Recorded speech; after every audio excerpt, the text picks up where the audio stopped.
In this video, I will show you how to transfer money from Lazada Wallet to your bank account. So make sure to watch the video until the very end. First, open up Lazada mobile application. Now here, what you need to do is click on the wallet icon, which is located at the top right corner of your screen.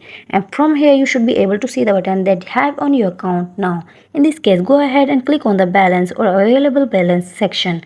Here, once you click on it, you should be free to see your available balance, deposit and refund. Now once you click on the deposit option, there you should be able to see some information regarding your withdrawal deposit. Now in this case, make sure that you have withdrawal deposit here, but once you verify that now you are ready to withdraw the deposit, in case you just go ahead and click on the withdrawal button that you see here. From here, this will actually direct you to pop up here. In this case, you need to choose the option that says withdrawal deposit. Now in this case, you have chosen that. Click on let's start, and from here what you need to do is verify yourself first. You might need to provide some ID and some of your verification identification for your verify account.